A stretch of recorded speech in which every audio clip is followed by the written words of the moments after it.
Good morning guys. Magkakapit tayo.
So, ito yung breakfast natin.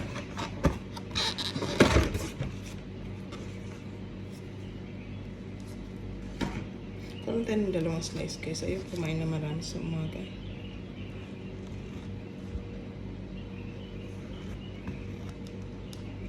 Okay.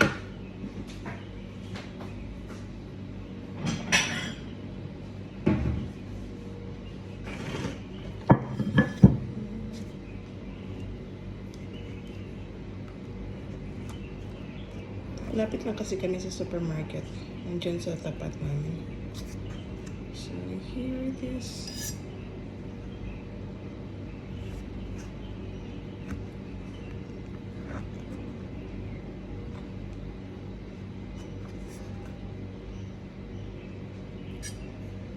So, dalawa.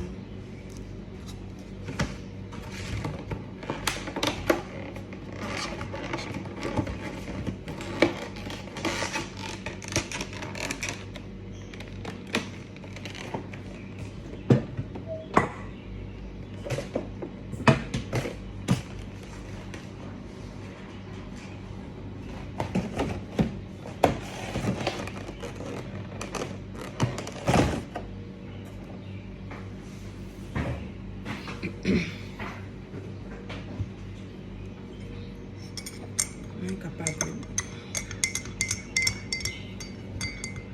Medyo oily yung hair ko kasi hindi ako naligo for 2 days. Hindi ako naligo araw-araw guys kasi nauubos na yung hair ko.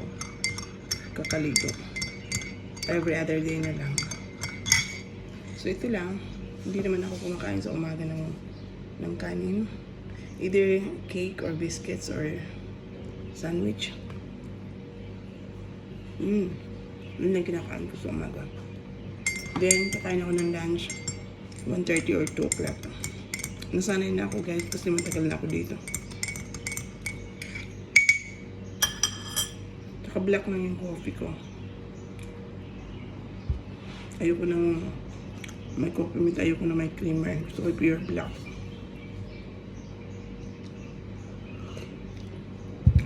Kahit lalabas ako sa mga mall, hindi ako nainom ng kape na may flavor. Yung mga cappuccino, latte, hindi ako nainom ng ganun. Pure black lang siya, yung Americano, yun ang ininom ko.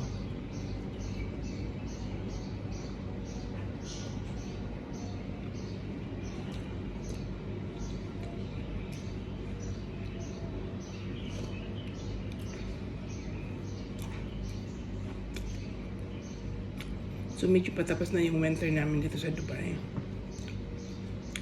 Yun. Hindi nakakatuwa ang lamig guys.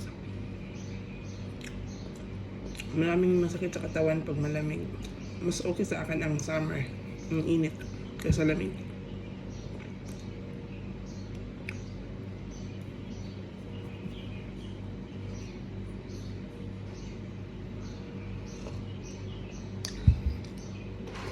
Tulog yung mga aso ko.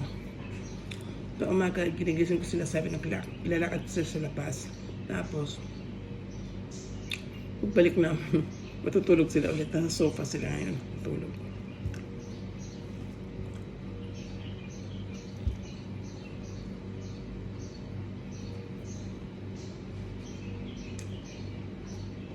Guys, ang oras dito is 8:20 in the morning.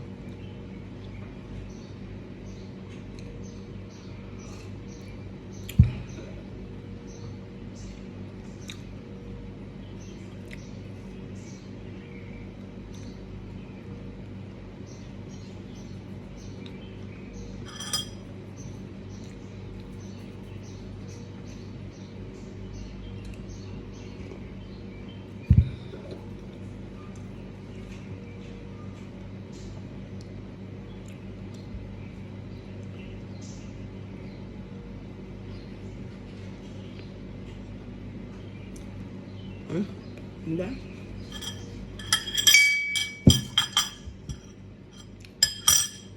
Finish. Ganun lang.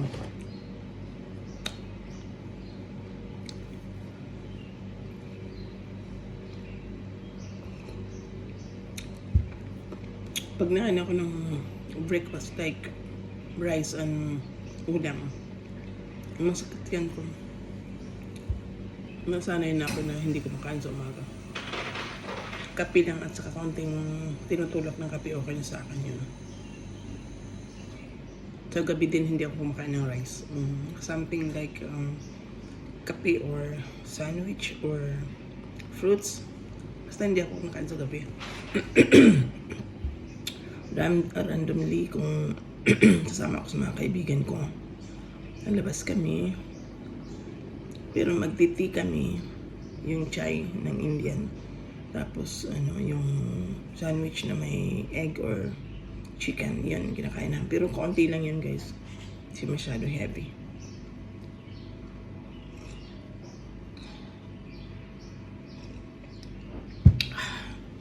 Dagdagan natin ng isa. Isang maliit na hiwa.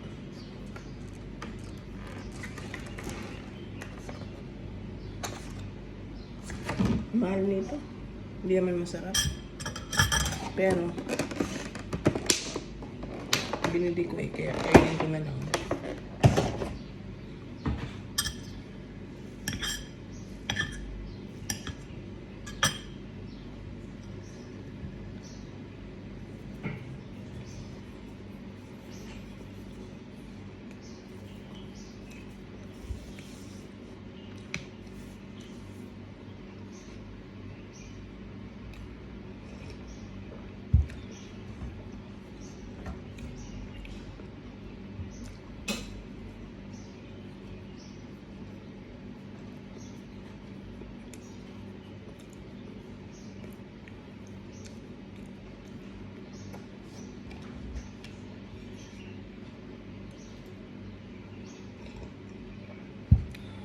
Papakita ko sa inyo. Mga alaga kong tutulog sila.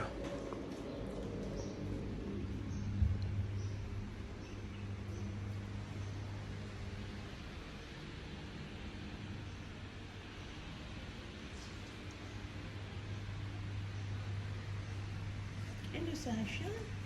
Hello, Sasha. Papakamot siya. Tutulog pa sila. Natutulog sila ulit. Aga-aga matutulog. So tapos natin magkakapit, tapos magtrabaho na tayo.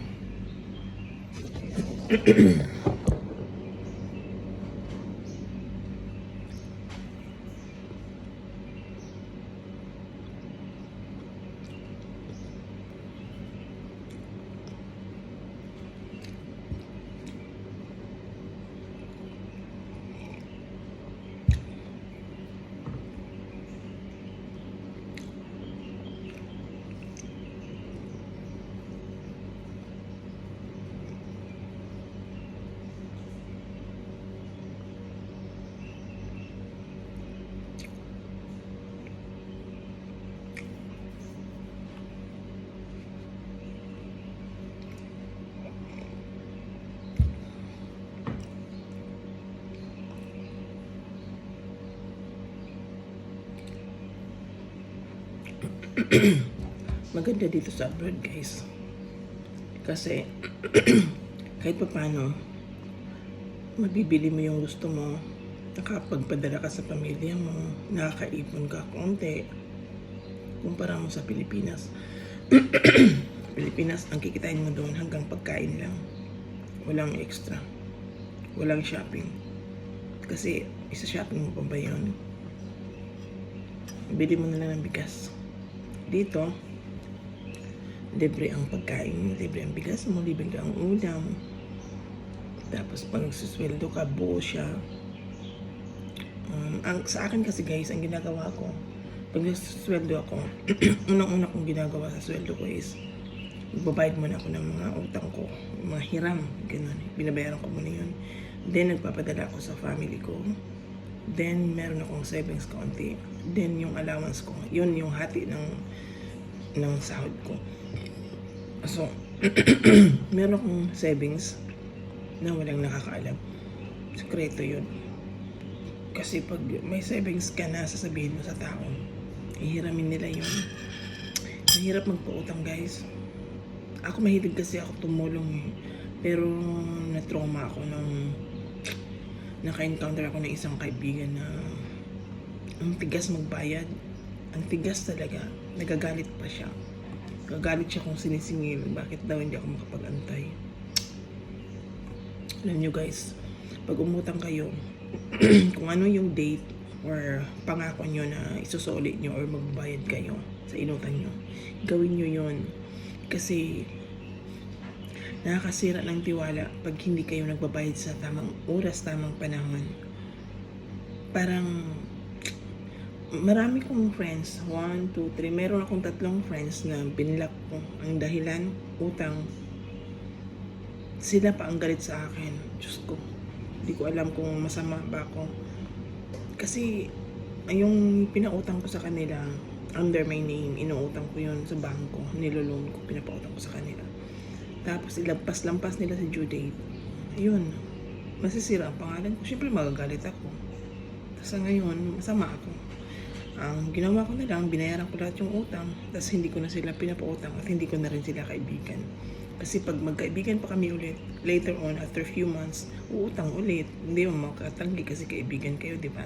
So, i-block mo na lang para wala nang uutang sa'yo. Wala nang friend. It's fine. So, yun lang guys. Ingat-ingat tayo sa mga kaibigan, sa mga paligid natin. Huwag masyado magtiwala kasi maraming kaibigan na nanggagamit lang. Kinakaibigan ka lang kasi kailangan ka nila. Di ba? So, yun lang. Salamat sa panonood. Bye-bye. Have a nice day. Cheers.